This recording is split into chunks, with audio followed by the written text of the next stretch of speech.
Good afternoon, everyone. I would like to call my panelists, Dr. Trupti Pai ma'am, Dr. Omshri ma'am. Trupti Pai ma'am is a molecular pathologist at TMH, and Omshri ma'am is a molecular scientist at Actrec and TMH, and then Dr. Anuradha ma'am and Dr. Vidya ma'am, and there are two medical oncologists, Dr. Minish Shah and Dr. Darshit Shah. Both are from TMH, working as a consultant medical oncologist. And molecular pathologists are Dr. Moitri Basu, who is at Muzaffarpur TMH, and Dr. Ishita Ahuja.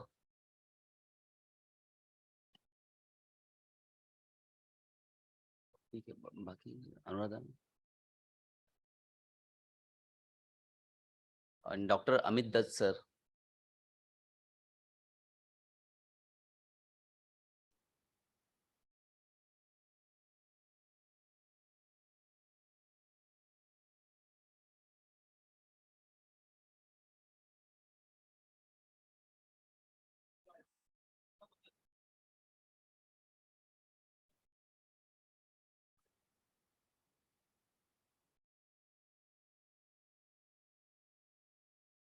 So since morning we had quite a lot discussion regarding the NGS in solid malignancies. So my panel discussion will be basically just how to discuss some reports and some case-based discussion regarding in clinic. Please.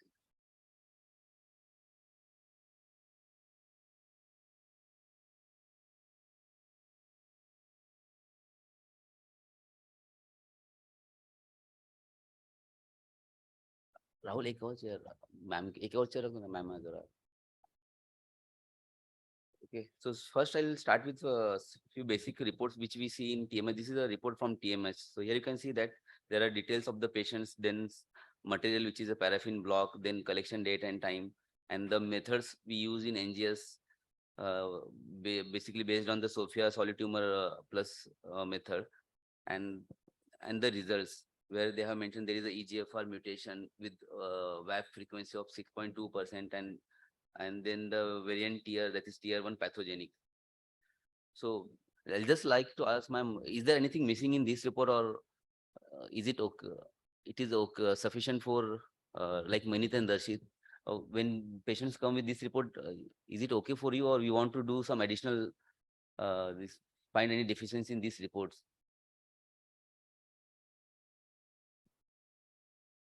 Is starting from this material used, like paraffin block used, then the method we are using.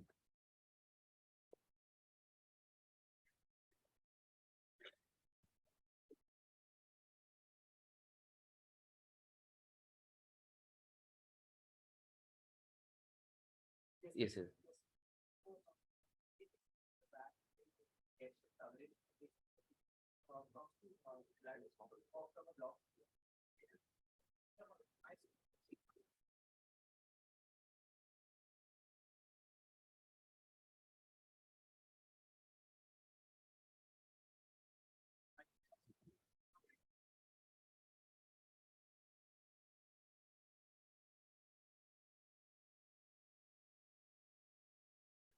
One more, एक और कर दो.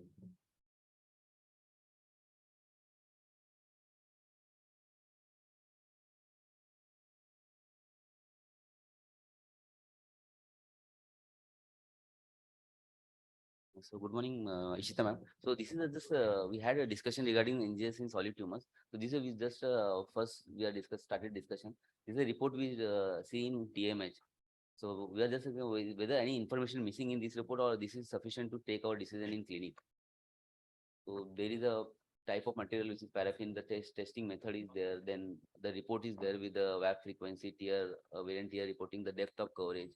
So anything else we should add in this report, or is it convenient to go ahead take decision in clinic? Or with them, because other panelists are from TMS. For them, it is okay. Hello. Yeah. So the depth is reasonably very high, 2000x depth over there. And allelic burden is 6.27%. So essentially what it says is there are two things. If we want to imagine back what was input taken, the total number of malignant cells which actually carry the EGFR driver clone is less. That's what it means basically. It's possible because we have done a smaller panel, probably depends on what panel was done.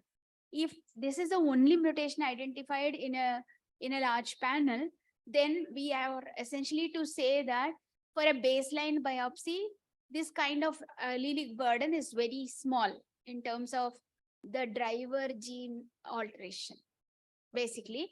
So that's what we can infer from this Suppose result. in this report, we add tumor proportions, cells of the number of tumor cells. Will that if tumor proportion cells are less or more? Will that add benefit with this WAP? Yes, definitely. That's what I was trying to say.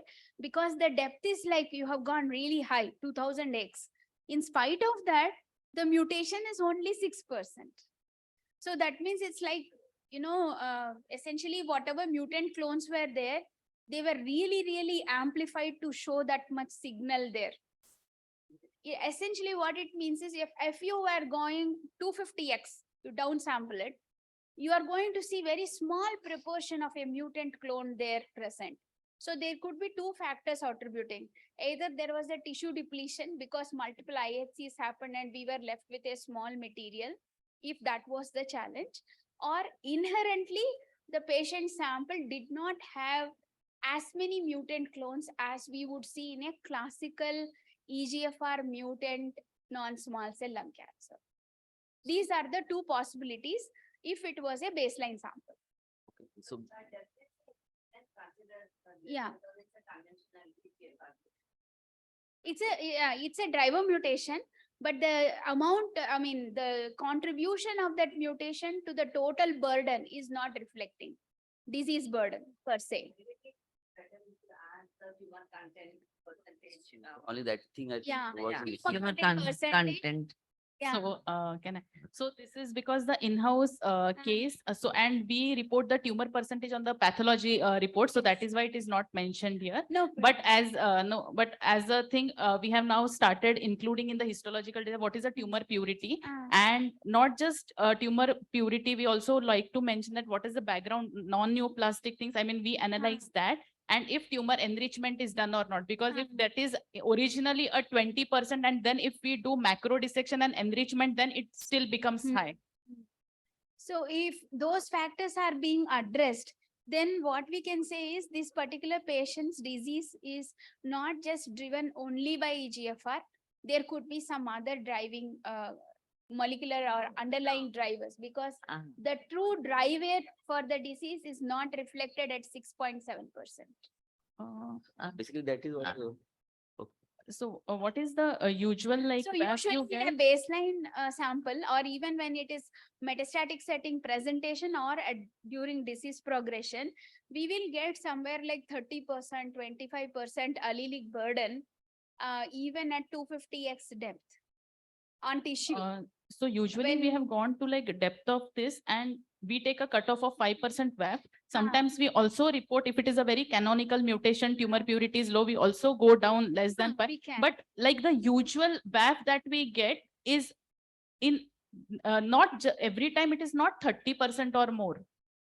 Like that is why like yeah. Okay, I mean we need to it has, as I said, there are many other factors.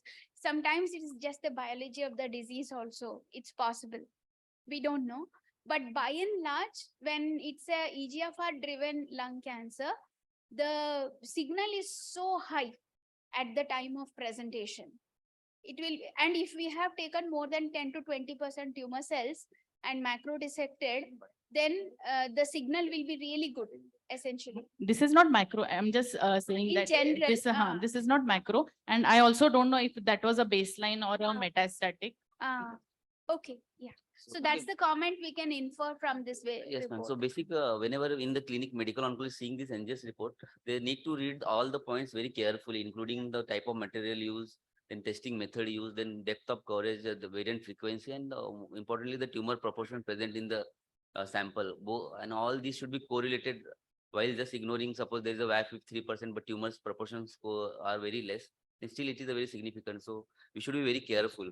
So coming to the next is I'd like to add that in some institutes, it's also a routine practice that if the allelic burden is low, they widen the panel and look for concurrent mutations.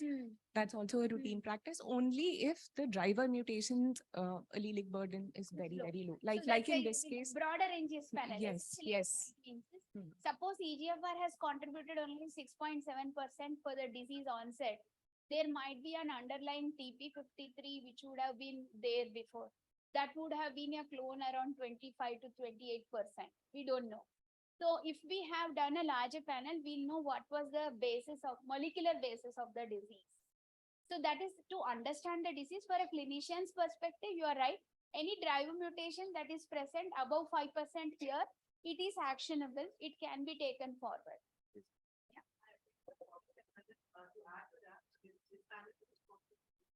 Ah. Okay. Yes, Yes, yes. yes. Hello. So, but in certain, I mean, this is not a usual circumstances. Sometimes it does happen that you have a WAF of borderline. Sometimes it also comes somewhere at like 4.8% or something like that. So we put it with the rider. And also at that time, we have an orthogonal method like real-time PCR. It's already been performed and you confirm it and then it can be given in the report. Yeah. But it's a valid point that the tumor person need to be mentioned, and our histopathology report always says that the tissue is adequate for molecular test. So then this is the one another example. This lab report is from Foundation, which we consider one of the best lab in the world. So again, we had a multiple we have a tumor board, and every week we have a discussion. And every time with this report, we just trying to find out what is the WAF. So I think that is the deficit we found in this Foundation report every time. I have the detailed report, but there was no any finding regarding WAF frequency. Also discussed in one of the recent meetings in some other MTB, where clinicians were mentioning that Foundation One now started including allelic burden in their reports recently, probably. So yes, it's very important to mention the allelic burden. And what AMP and CAP recommends is allelic burden alone does not suffice. Just like what we talked about tumor percentage, that it's a very relative number. We have to have the total depth and how many mutant reads are present. If you have at least 10 mutant reads mutant read is very, very important. What is the mutant driver clone? That should be minimum of 10 reads, unique reads. Then it makes sense to call it a true signal. Otherwise, it comes closer towards the noise. So that is why it is important to know what is the number of times the sequencing has happened at the mutation, total number of times, and out of which how many are mutants. That is an important number which has to go into the NGS report. That is the depth. You mean depth, right? Depth, right? Overall depth, Depth, mutant depth. Those mutant two depth. factors. Yeah, yes. Overall depth and And the mutant mute, yes. So these are two more reports. So I just like to ask Ishita madam how to interpret these reports. In one there is a FGFR 3-4 amplification, and in another there is some NTRK. And for both these mutations, there are good therapeutic targets are available. In the first report for FGFR, this is a level 3. So should we decide our treatment based on only this report? So, ma'am, there is a EGFR mutation in the first report. Along with there is a FGFR 3 and 4 amplification.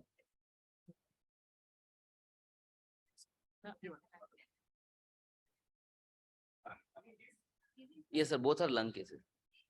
So there was FGFR 3 or 4 amplification, and this was actually after progression. Yeah. We did.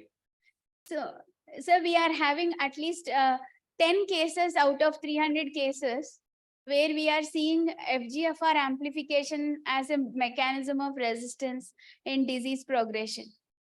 But now, ma'am, there is a adaptative available on compassionate ground, and FGFR amplification is recommended in there. Means it is they will give adaptative if FGFR 3 amplification is there. Okay. But what we were missing, how was the this level of the amplification? That report was not mentioned. No, it would be there. It will be there in the subsequent No, ma'am, pages. we discussed this case in our molecular board and Ah. we checked the report in detail. There was no, so we actually Copy contacted- number was not provided. Not provided, ma'am. We discussed with the lab also to provide. Then similarly, this thing was this also with the NTRK fusion. There was also, we were not able to get any copy number. No, fusions are usually Ah, supported us- by reads. That- So in fusion, I had put one slide. Generally, fusions are a qualitative result, yes or no. Here again, the criteria is you have to have minimum of 10 fusion reads, unique reads, to call it a true fusion. Again, it's established in the lab as part of validation.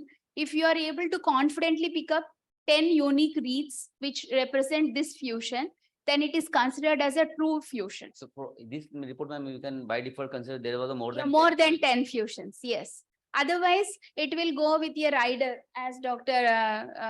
Omshi was mentioning. Anywhere we are writing that if fusion is there, so it must be more than 10 fusions. We will put it in the disclaimer and Because that notes. time also we said there was no any fusion. Means what is the criteria based on, we have mentioned this is a level 1 NTRK Ah. fusion. Till with there we have not found key. Then we contacted lab, they said ki more than 10, then only we will Ah, report it. yes, yes. So, but we need that information means. It will be the disclaimer, but I will see to it if you want it in the beginning, we will put it there. Yes. Okay, ma'am. So these are just a few basics report we commonly. Then we start with our cases. Dr. Ajay, even for that copy number amplification, I mean, most of the times we don't get that how many exactly copy numbers are there, right? Yes. Like It what will- is the criteria that is Copy used? numbers above 6 is considered as a Yes. true gene Yes. amplification. And we do provide copy number in a different table, next table. I'm surprised why it was not. I can refer back and get back to you on that. Yes. Thank you. Then, is there any preference between molecular pathologists to consider which they consider best, whether a plasma approach they consider best for solid tumor, or they need both to give maximum information? Means suppose the first time for diagnostic purpose we are sending, it is advisable to do only a solid means from tissue, or to consider from both, or to consider from tissue only. Metastatic setting. And more than it, in metastatic setting, where you are only sampling one site of tissue while you do the diagnostic biopsy, and there, let's say it is colon cancer, and there are multiple metastatic lesions in liver or lung, we don't know, depends on how it presents, right? So in that scenario, combined profiling of tissue and liquid will be a great advantage, because you do get the concentrated information from the primary tumor site. Additionally, whatever clonal evolution or heterogeneity has got added due to the metastasis, you will be able to pick up from liquid biopsy. And if any small subclones or resistant mutation is present, then I think we can identify in the liquid biopsy, which will be useful for the future treatment. And Amish sir, in clinic, if a newly diagnosed patients come, what will be your preference if cost is not an issue? Whether to consider only solid NGS or to do both liquid plus solid NGS?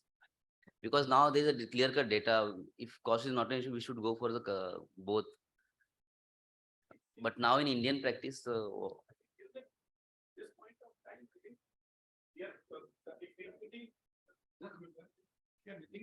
desired mutation, then I think the incremental value of doing a liquid, I'm not very sure. But in a case-to-case basis where we are suspecting a mutation, if we are not finding in the solid the usual solid tumor NGS, then we can consider on a case-to-case. But if we are getting a mutation, how much incremental value or doing a liquid, I am not sure how we'll interpret in this in future, at least currently. In due course of time, if there are data which can, but at this point of time, I think if solid is good, I'm not sure the how much the liquid biopsy will really help in this case. like the sir has shown initially, there was a significant difference between solid and liquid. Suppose in solid we get some mutation like EGFR, and in then liquid we find some additional BRCA mutation. Is there any role right now, because multiple research is going on to combining the multiple driver targeted therapies? But till the time we don't have a level 1 evidence, I think whatever we see on a solid tumor mutation panel, I think we will go ahead with that, and but we'll keep that thing in mind, because if you do a liquid, and if like the situation you are, then we will land up in a at least the whatever the available approval of those drug is on the whatever solid tumor mutation panel we have. Liquid, I am not sure. I think Govind Babu sir can also comment on that. What will they? But I think if solid has shown the PET panel, then we will not do that. If solid is negative, then there is an incremental value of doing that. We might have missed in the solid tumor mutation panel. Then there is an incremental value of doing that. Yeah, I agree with that, especially because, the cost is a big issue in our country. So in very few patients, we've actually not been able to do a tissue biopsy because that I was just telling Ashish the same thing, because they came with a FNAC diagnosis from outside. They were too sick for a repeat biopsy. So in them, we have done a liquid biopsy, and based on that, we've acted on the mutations. But as of now, I would still consider doing both only in a research setting and academic thing. Yes, sir, I also agree, because right now also we are favoring tissue first, Yeah. and if no information available, then Yeah, cost the other is thing you're talking about EGFR and BRCA. There is now data coming up that most EGFR mutant patients have some BRCA-ness. So in fact, the study long back, gefitinib, which used and erlotinib, which used to produce rash, they started using minocycline to take care of the rash. And in that study, they actually found that those patients who got minocycline were doing better. So we have actually done a pilot study for that and shown the same. And now there is data coming up to show that EGFR mutant patients have BRCA-ness. So we are trying to look at that pathway. yes, sir, there are multiple study. Oncodynamics also doing some research work with us. So Yeah. they are also trying to combine based on this multiple targeted Yeah. therapy. For a research thing, it will be wonderful Yes. to do both liquid and solid tumors. In fact, we should look at the DNA content quantification. Recently, we had a conference on MRD in solid tumors. So like we look for BCR-ABL and CML, probably that will come up in solid tumors as well, but not on today or tomorrow. Yes. I would like to add over here, like other than if there is a body fluids present, like ascitic or pleural effusion, or for that matter, you can do the CFCT DNA on that as well, and you can bring it on the panel, on the NGS panel as well. So you can, my suggestion will be to go with the smaller panel on the FFP tissue and go with the bigger panel on the liquid biopsy to identify the subclone resistant mutation. So because of shortage, we'll just start with the cases. So this is a first case of 51-year female who diagnosed with metastatic lung cancer with the nodal and liver mets. And while awaiting NGS, she was started on paclitaxel and carboplatin. So this was the NGS report we got. So in the conclusion, you can see there was some ALK mutation, and this which we have discussed in our lab, and it was non-targetable. So Minit and Darshit, any comment on this? If the patient is having a good response to chemo and just based on this ALK mutation in KMT2C, I would not like to change my treatment as of now, and probably a little bit more information, or if there's something wrong in this NGS report, like to reconfirm. So basically, this patient then came to our OPD with this report. Some third year SR has started seeing the patient, and he's feel there was no any targetable thing and to continue chemotherapy. Then again she came back to consultant to rediscuss, and somehow we noted that there was some note written in the report. There was some CD74 ROS1 fusion, but they were not able to definitely comment. And then we put this report in on a molecular tumor board, and then we found there is something wrong in this, and we need to reconfirm with some other alternative method. Trupti ma'am or Vamshi ma'am, any comment on this?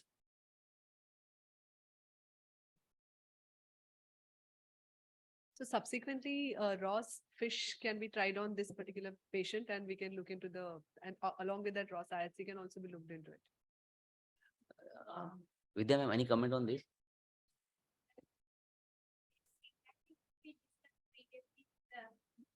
NBRK fusion. So the number of reads for a given fusion, if it is less than 10, we identify. And in this case, it's a driver mutation. So we don't want to miss this information not to reach the clinician.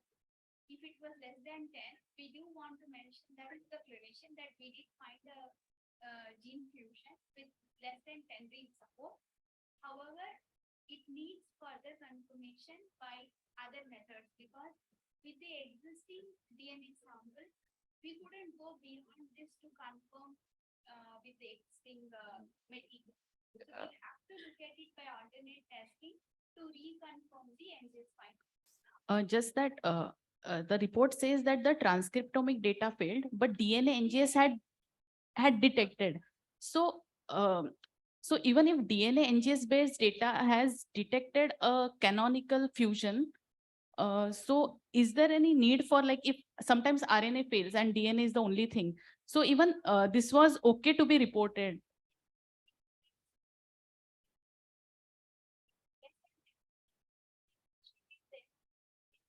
Further, the reason why we are saying that is in today's clinical practice, although cfDNA based cross-confusion fusion detection happens and several things happen, diagnostically, if some has to start treating with ROS1 inhibitors, it has to go with ROS1 INC and ROS1 fish. That's the rule of the game. And if we are going with NGS, it has to be NGS RNA. NGS DNA can detect, cfDNA also will detect, but nevertheless, because it's a patient and it's live, so we have to make sure that it goes with another tissue where a reflex testing is done. Yeah, so coming to this, like when there is less than 10, but a very typical, and if you don't want to put in a tier base, you can actually put a comment. Like if we like a previous case, like VAF is less than 5%, maybe sometimes we get 1 to 2%, which is like a typical. But if you don't want to put in a tier base, you can at least put a comment so that later on orthogonal validation testing can be done to confirm that. I want to ask a question to all three of you. How difficult it is to get the fusions on the cfDNA as compared to FFP on the NGS? It is not easy. It is difficult. cfDNA based NGS gene fusions is not as simple as RNA gene fusion. The reason is very simple. You have one copy of DNA clone in the tumor cell, which is gene fusion.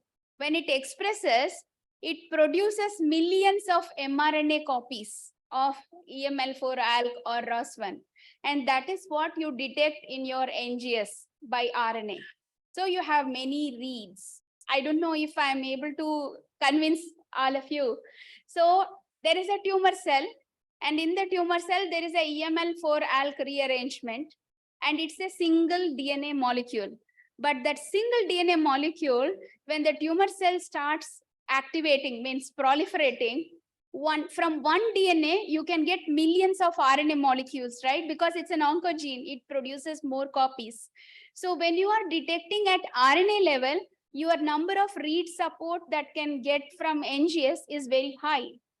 Unlike at the DNA level, because in the DNA, there's no, as much as cells proliferate, that much RNA is not amplified, So that is why when you are looking at DNA level, your sensitivity is going to be significantly less as compared to RNA-based detection. But in this report, it's saying that transcript library Transcript is failed. It's Huh. understandable. But you're saying that clinically significant fusion was detected. So The only thing is clinically that it could have been significant, mentioned that what was the total count and the reason, that should have been mentioned in Sure. the report, because it took a great effort to again go back to the report and just read between those fine lines, so that should have been at least mentioned. So from our perspective, ma'am, that we medical point of view, whenever we are sitting in TMH OPD like so heavy, we need this information should be more. Number with should the be problem, mentioned. And you have written that clinically significant. So that Yeah. should, That should have been mentioned. and other parts, all medical officers should read the report from the start to end, not here also there was written their sample was not sufficient. So still we need to rethink again whether to do rebiopsy and do NGS. But this point was very important, and this was written very small, so there is a very high chances in TMH BOPD we can meet this. This should be broader sense. Okay. So, after as per our molecular discussion, we go ahead with to reconfirm with the either ISC or this. So ISC also again showed a score of 280 with ROS1 positive, and we decide to start treatment. But for academic purpose, we reconfirm with the fish also. And by both ISC and fish, it came positive. So, that's it. Then same patient. So Minit and Darshit, what will be the treatment for this patient after You saw that patient was on paclitaxel and now you got the ROS1 positive.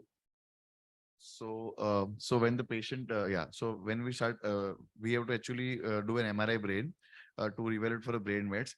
And if ROS1 positive in brain mets is there, we can start entrectinib. We can actually get it from compassionate program. The other option is crizotinib. We can also consider crizotinib as first line or entrectinib. Both can be considered. But entrectinib preferred when the patient is in brain mets. So, okay, right now we have multiple drugs like crizotinib, entrectinib, and lorlatinib. So in first line, we are choosing crizotinib or entrectinib. Entrectinib is available on compassionate drug for brain mets, but majority of the patients started with crizotinib. So this patient was started on crizotinib, and post 3 months, you can see that there was a CR at almost all sites. So, and presently, at 9 months follow-up, and patient is still in good shape. Dr. Ajay, can I ask a question? Like most of the time till you get the reports, patient is already started on chemotherapy. So is there like a specific cycles you complete and meanwhile you get this report of positive? So you immediately shift to target or you complete We a are specific? immediately, ma'am, switching Oh. course, switching is over not to that the like patient TKI therapy. This is we started chemotherapy because she was symptomatic with Yeah. excessive cough because there was a high burden of disease in the lung. So we started chemotherapy. After chemotherapy, she was in a stable condition, and we got this report and we started crizotinib. And now, luckily, she is in CR. Because in some cases, when I just look at the EMR, some people like they will complete 3 cycles and then they will be shifted to targeted. So that is No, why I was right. Majority of the cases we are waiting. If patients are stable, we are waiting for the NGS report in lung cancer patients. Once the NGS report is available, then only we are starting deciding treatment. But only in few cases where patients are getting trouble or very anxious to start treatment, there only we are starting. Otherwise, we are waiting for the NGS report. And we shift immediately after the NGS report. When target is found, we shift. So this is the second patient with the. So this is the second patient, 68-year male patient who was again non-small cell adenocarcinoma with liver and bone mets. And baseline information was only RT-PCR for exon 21 was positive, and patient was started on osimertinib for since April 2022. So. My question is whether we should stop at this level only on start treatment, or we should do further testing to confirm the other mutations like ALK, ROS, MET, or to do NGS, whether it is sufficient to stop here or to do further testing.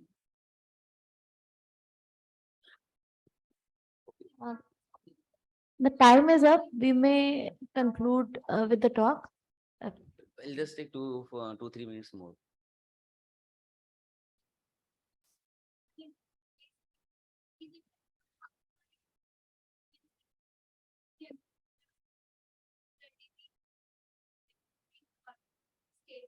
Then we may not want to look at further drivers.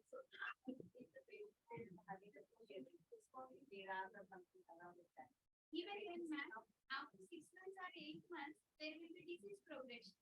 Until that time, means what I have seen in the routine practice, when we get the comprehensive NGS, only when there is a challenge. After first line standard of care treatment. Clinicians coming forward to do a comprehensive NGS in first place, particularly in lung, if you already knew what is the driver. Okay. If you know the driver and the driver is doing a good job, then I don't like it. So here the message that even if you get anything positive, but we should still go ahead with the complete profile of the molecular profile, including ALK, ROS1. Preferably, we should consider for either targeted or broad panel NGS. So again, this patient was started and treatment, and then after 8 months, he has now progression. So what will be the further approach, Vinith or Darshit, whether you should do re-biopsy or you should do Yes, sir. the treatment So, only? Same patient. so we need to do rebiopsy, and we preferably we send NGS again to look for additional mechanism. So sometimes we do find MET amplification, T790M or ERBB2. So we prefer doing rebiopsy and NGS. Vinith, whether you want to re-biopsy or whether we want to do plasma. Because there is Just now coming to plasma that, first approach is going on. So every time it may not be easy to rebiopsy at progression. Sometimes it can be in the form of lymphangitis, carcinomatosis, or few like minor increase, although fulfilling the RECIST criteria, it may not be easy to biopsy. Secondly, patient may not agree. So we do a CFDNA for EGFR as a, it can be done at progression. If the patient is willing, I would still go ahead and do a biopsy. If not willing, I would still be comfortable with the CFDNA, provided I have done a comprehensive panel at the baseline. just to know that I have covered up everything. Because if I've just started on L858R, in fact, it should have been, if there was a dual mutation, I would have started on an EGFR TKI plus an ALK TKI or something else. So if I am comfortable at the baseline and then there is progression, and if the patient is not willing or if he can't do a biopsy, then I would go ahead with the Yes, so CME. basically we should try to do a biopsy because we'll get the information regarding histology also, whether there is a small cell transformation. But still, if rebiopsy patient is not convinced, we can go with the plasma first approach and get the further. So this patient underwent biopsy and this was the NGS. So Ishita, is there any information in this report regarding EGFR resistance? So these was a few mutations. There is a TP53, then baseline exon 21, and there was a L718Q mutation. Yes, but if we can see that the allele frequency was almost 95%, 68%. Or EGFR amplification also. I just like to say one or two things. One is like EGFR amplification can be one of the resistance mechanisms. Secondly, that L718Q. so there can be some mutations which are showing resistance to osimertinib, but may still be sensitive to the first generation TKIs. So there is still like signaling through the EGFR pathway. I would still like to continue with an EGFR TKI, but knowing that there is some form of resistance within, like, so if there is osimertinib resistance in the form of this, the second L mutation and the EGFR, then I could go ahead with the PEMCARBO-JEF based regimen. Yeah, chemo plus EGFR TKI based regimen. Yeah. Basically, this information will give us the details regarding the resistance mechanism. So in patients who are treated with first or second generation, these are the common mutations, T790M or HER2 or MET or histological transformation, PIK3CA, these are common mutations. And those who are exposed to osimertinib in the first line, these are the few, alternate mechanism of resistance. So these patients we discuss, and based on our molecular discussion, we added gefitinib to the chemotherapy. Ajay, I'd like to request you to please with a short over time. So this is from my end. Basically, there is a now big role of NGS even at diagnosis level and further on treatment. With whenever there is a progression, we should do NGS to get the further information. And preferably we can consider both. If not, then we can go by sequential solid or liquid, sequential for solid followed by liquid. And I would like to thank my panelists for giving this time. Thank you, Dr. Ajay, for moderating this session. And with this, we may conclude our molecular oncology session and we may proceed for the another session. Thank you all. Thank you so much.